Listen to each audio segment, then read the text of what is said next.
नमस्कार। India debate में आप सबका स्वागत है। मैं हूं आशुतोष पाठक। मित्रों, मुंबई से एक बड़ी खबर आ रही है और खबर आपके लिए बहुत महत्वपूर्ण है, पूरे देश के लिए महत्वपूर्ण है और खास तौर से दिशा और सुशांत के वॉरियर के लिए तो बहुत ही महत्वपूर्ण है।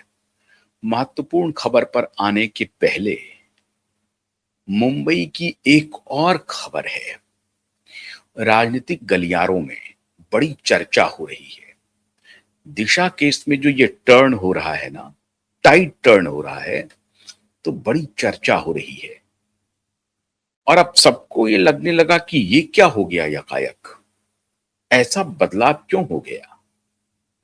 जो दो भाई इकट्ठे आए हैं उनको कुछ समझ में नहीं आ रहा है।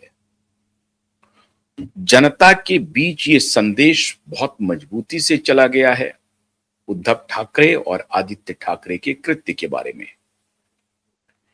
और राज ठाकरे को इस बात का इल्म है कि जनता के बीच में ये माहौल गया है, लेकिन जैसे कि आंख पर पट्टी बन जाती है जब आप मगरूर होते हैं, आप सत्ता पर बैठे होते हैं और आपको लग रहा हो कि हमारी कौन क्या बिगाड़ देगा।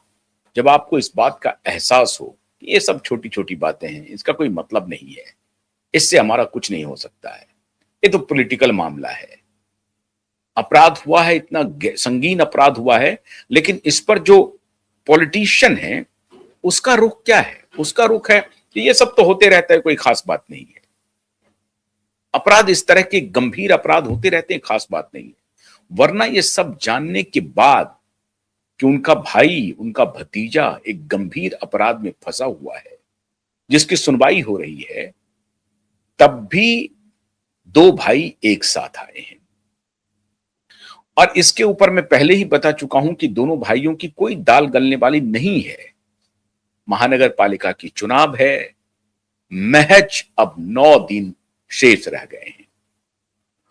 14-15 तारीख तक ये सारा काम हो जाना है। 15 तारीख को मतदान है बेसिकली, तो 15 तारीख को ये चुनाव है और चुनाव के बाद इनकी जो दुकानदारी है वो बंद हो जाएगी।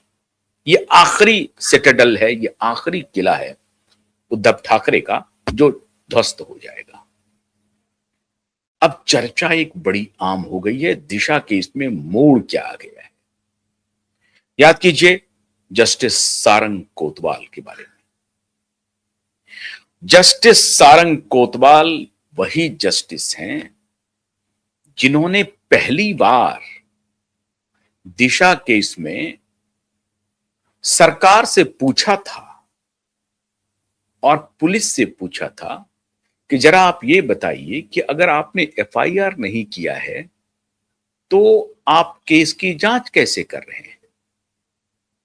जस्टिस सारंग कोतवाल ही थे जिन्होंने चीफ सेक्रेटरी को आदेश दिया था कि आप रिप्लाई फाइल करेंगे और अगर आप नहीं फाइल करेंगे तो एडिशनल चीफ सेक्रेटरी फाइल करेंगे। अगर वो भी नहीं फाइल करेंगे तो मुंबई का पुलिस कमिश्नर फाइल करेगा, डीजीपी फाइल करेगा, होम मिनिस्ट्री फाइल करेगी, सेंट्रल होम मिनिस्ट्री को भी इसमें पार्टी बनाया था। इन सभी लोगों को कहा था कि आप फाइल करेंगे और बड़े अधिकारी को रिप्लाई फाइल करने के लिए यही जस्टिस सारंग कोतवाल थे। लेकिन पहली बार supreme court high court litigant association जो लड़ाई लड़ रही थी और जब अदालत पहुंची तो रजिस्ट्रार ने बड़ी चालाकी से इस पूरे केस को जस्टिस रेवती मोहिते डेरे के खंडपीठ में डाल दिया, बेंच में डाल दिया। जब दिशा के वकील को यह बात की जानकारी हुई कि साहब ये तो हमारा जस्टिस रेवती मोहिते डेरे के पास है, जस्टिस रेवती मोहिते डेरे वही जस्टिस है जो अवकाश वाला जो बेंच था, वेकेशन बेंच था, उसमें होते हुए रिया चक्रवर्ती को बेल दिया था। बेल नहीं, रिया चक्रवर्ती के लुकआउट नोटिस को क्वैश किया था। एक और सदस्य थे उस बेंच में, लेकिन वो गई सुनवाई जस्टिस रेवती मोहिते डेरे के पास और जस्टिस रेवती मोहिते डेरे ने सीबीआई से पूछा कि भाई आपने अभी तक रिया चक्रवर्ती को क्यों नहीं बुलाया है इन्वेस्टिगेशन के लिए, और जब 4.25 साल बीत गए हैं तब अगर आपने नहीं बुलाया तो अब क्या बात करेंगे। और तब सीबीआई ने ये कही थी बात, इसी का हवाला दिया था। और उस वक्त तो दिशा सालियान के पिता सतीश सालियान केस में नहीं थे, ये ध्यान रखिए। दिसंबर 2023 की बात मैं कर रहा हूं। उस वक्त दिशा सालियान के 23 और 24 में नहीं थे। दिशा सालियान के पिता सतीश सालियान केस में शामिल नहीं हुए थे। सतीश सालियान मार्च 2025 में सामने आए, लेकिन उसके पहले तो पीआईएल लग गई थी नवंबर 2023 में। तो पीआईएल के बाद सीबीआई ने यह कहा था कि दिशा के केस का इन्वेस्टिगेशन शुरू हुआ है, क्योंकि जब पीआईएल लगी थी हमारी जनता की अदालत के बाद पीआईएल फाइल हुई थी, आपको सबको मालूम होगा। Citizen court of India cuboid network ने लगाया था और supreme court high court litigant association ने दिल्ली के महाराष्ट्र सदन में लगाया था सिटीजन कोर्ट। और उस सिटीजन कोर्ट के बाद सुप्रीम कोर्ट और high court litigant association Mumbai high court पहुंची और तब पीआईएल फाइल हुआ। और पीआईएल फाइल होने के बाद 1.5 साल तक कोई सुनवाई नहीं हुई पीआईएल की, कोई सुनवाई नहीं हुई। जब सतीश सालियान सीन में आए और जब सतीश सालियान की रिट पिटीशन फाइल हुई तो उसको बड़ी चालाकी से, क्योंकि 1.5 साल तक तो उन्होंने पीआईएल की सुनवाई नहीं की। उस वक्त जस्टिस देवेंद्र उपाध्याय, जो आजकल दिल्ली हाई कोर्ट के जस्टिस हैं, विवादों में भी फंसा हुआ है दिल्ली हाई कोर्ट, मुझे नहीं मालूम, और जस्टिस वर्मा को लेकर के मैं बोल रहा हूं।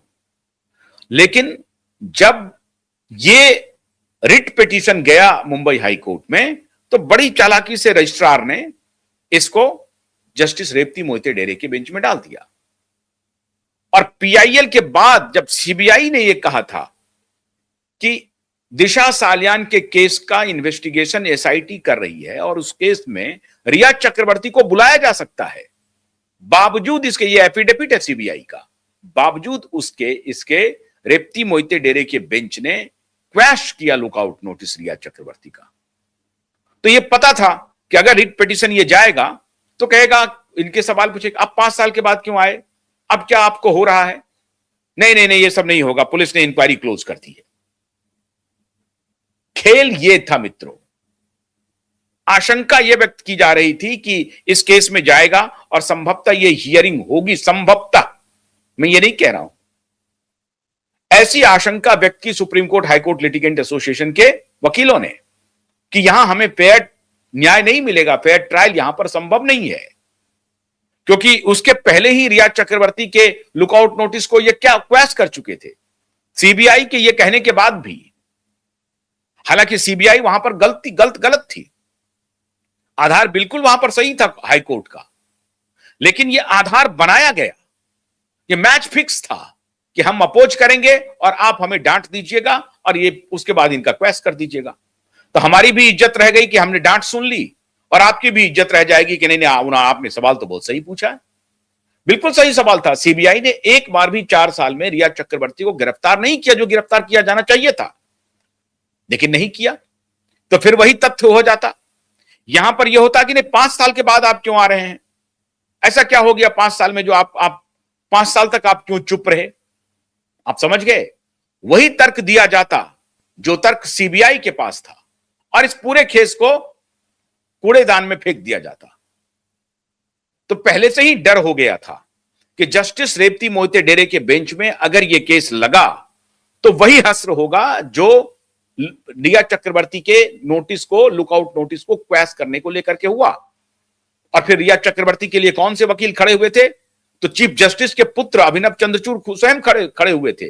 और फिर अभिनव चंद्रचूड़ यहां पर आते तो नहीं, लेकिन हो सकता है कि सरकारी वकील की दलील को सुन लिया जाता और कहते कि नहीं 5 साल के बाद। और अभी जो पुलिस कह रही है कि हमने मल्टीपल स्टेटमेंट रिकॉर्ड किए हैं, तो उसके ऊपर जस्टिस गडकरी ने सवाल किया था कि मल्टीपल स्टेटमेंट आपने रिकॉर्ड क्यों किया? कोई संतोषप्रद आंसर नहीं था। कई बार सतीश सालियान की पत्नी से कई बार रिकॉर्ड किया, भाई क्यों किया? तो पुलिस का कहना था कि हम कंफर्म होने के लिए कई बार उनसे रिकॉर्ड किया। फिर उन्होंने कहा कि रोहन राय का लिया आपने? जी, रोहन राय का भी ले लिया, सारा स्टेटमेंट रिकॉर्ड कर लिया और यह मामला जो है एक्सीडेंट का हो गया।